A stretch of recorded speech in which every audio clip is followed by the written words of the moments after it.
Chapter 7 The Mansion Robbery. Tower Mansion was one of the show places of Bayport. Few people in the city had ever been permitted to enter the place, and the admiration the palatial building excited was solely by reason of its exterior appearance. But the first thing a newcomer to Bayport usually asked was, "Who owns that magnificent house on the hill?" It was an immense, rambling stone structure situated on the top of the hill overlooking the bay, and it could be seen for miles, silhouetted against the skyline, like some ancient feudal castle. This resemblance to a castle was heightened by the fact that at each end of the mansion rose a high tower.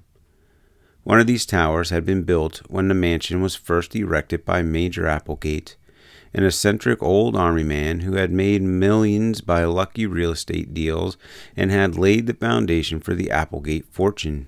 The mansion had been the admiration of its day, and in its time had seen much gaiety.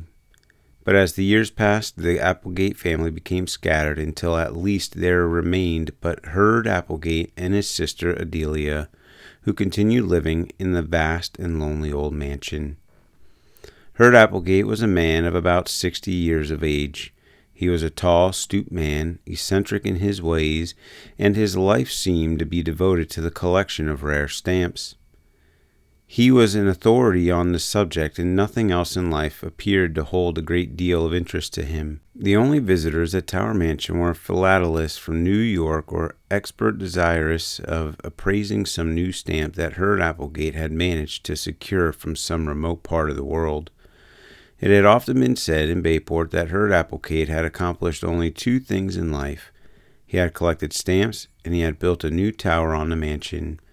The new tower, a duplicate of the original tower at the opposite end of the great building, had been built but a few years, even well within the memory of the two Hardy boys.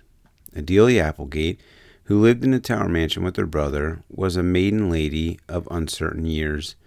The records in Bayport City Hall gave her age as 55, but Miss Applegate admitted it to no one. She was as eccentric as her brother and lived very much to herself, being seldom seen in the city.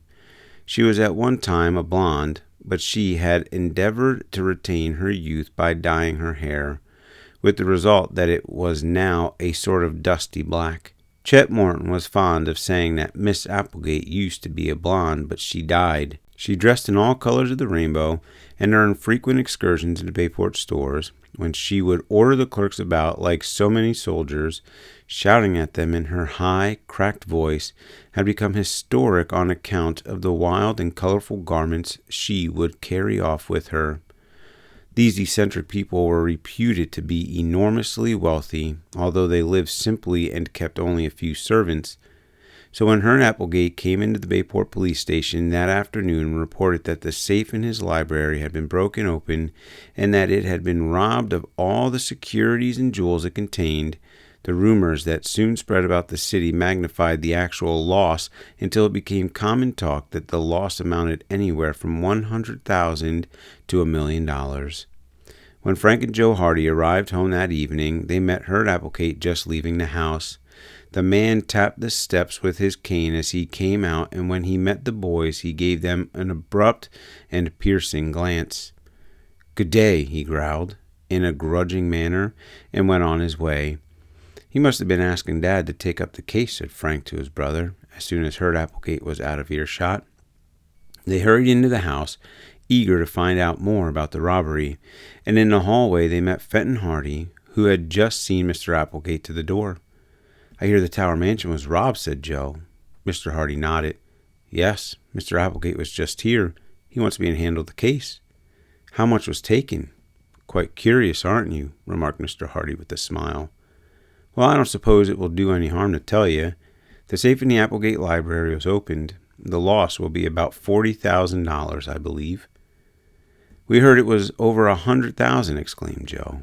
"Rumors always exaggerate. $40,000 is the figure Mr. Applegate puts it at, and it's quite enough, too, all in securities and jewels." "Whew!" exclaimed Frank. "Quite a haul. When did it happen?" "Either last night or this morning. He did not get up until after 10 o'clock this morning, and he did not go into the library until nearly noon. Then he discovered the theft. How was the safe opened? It was either opened by someone who knew the combination or else by a very clever crook. It wasn't dynamited at all. I'm going up to the house in a few minutes. Mr. Applegate is to call for me. Can't we go along? Asked Joe eagerly. Mr. Hardy looked at his sons with a smile. Well, if you are so anxious to be detectives, I suppose it's about as good a chance as any to watch a crime investigation from the inside. If Mr. Applegate doesn't object, I suppose you may come along. In a few minutes, an automobile drew up before the Hardy home. Mr. Applegate was sitting in the rear seat, resting his chin on his cane. When Mr. Hardy mentioned the boy's request, he merely grunted assent, so Joe and Frank clambered into the car with their father. They were tremendously excited at the prospect of being on the inside in the mysterious case. While the car bowled along over the city roads toward the Tower mansion that was gloomily silhouetted against the sky, Mr. Hardy and Mr. Applegate discussed the robbery. I don't really need a detective in this case, snapped Herb Applegate. Don't need one at all. It's as clear as the nose on your face. I know who took the stuff, but I can't prove it. Whom do you suspect? Asked Fenton Hardy.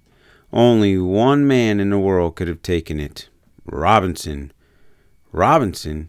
Yes, Henry Robinson, the caretaker. He's the man. The Hardy boys looked at one another in consternation. Henry Robinson, the caretaker of the Tower mansion, was the father of one of their closest chums. Perry Robinson, nicknamed Slim, was to have accompanied them on their jaunt to the woods that day, but had failed to appear. The reason was now evident, but that Henry Robinson should be accused of the robbery seemed absurd. The boys had met Slim's father, and he had appeared to them as a good-natured, easy-going man, the soul of truth and honesty. I don't believe it, whispered Frank. Neither do I, returned his brother. What makes you suspect Robinson? Asked Mr. Hardy of Herb Applegate. He's the only person beside my sister and me who ever saw that safe opened and closed.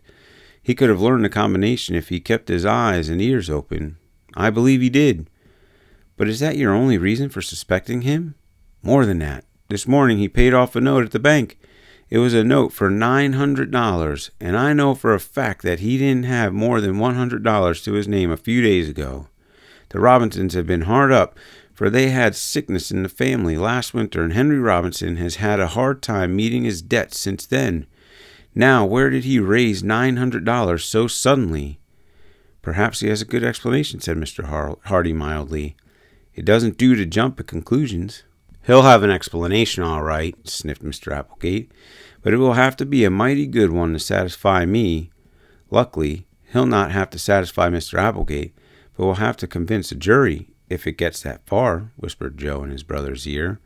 The automobile was speeding up the wide driveway that led to Tower Mansion, and within a few minutes it drew up at the front entrance. Mr. Applegate dismissed the driver, and Mr. Hardy and the two boys accompanied the eccentric man into the house. Nothing had been disturbed in the library since the discovery of the theft. Mr. Hardy examined the open safe, then drew a magnifying glass from his pocket and with minute care inspected the dial of the combination lock. Then he examined the windows, the doorknobs, all places where there might be fingerprints. At last he shook his head. Smooth job, he observed. The fellow must have worn gloves. Not a fingerprint in the room. No need of looking for fingerprints, said Applegate. It was Robinson. That's who it was. Better send for him, advised Mr. Hardy. I'd like to ask him a few questions. Mr. Applegate rang for one of the servants and instructed him to tell Mr. Robinson he was wanted in the library at once. Mr. Hardy glanced at the boys. You had better wait in the hallway, he suggested. I want to ask some questions, and it might embarrass Mr. Robinson if you were here. The lads readily withdrew, and in the hallway they met Henry Robinson, the caretaker, and his son Perry. Mr. Robinson was calm but pale, and at the doorway he patted his son on the shoulder. Don't worry, son, he said. It'll be all right. With that, he entered the library. Slim Robinson turned to his two chums. My dad is innocent, he cried. Thank you for joining us for the reading of Chapter 7, The Mansion Robbery. The Hardy Boys. The Tower Treasure. Written by Franklin W. Dixon. If you like this content, we ask that you like, share, and subscribe for more. Thank you, and have a great day.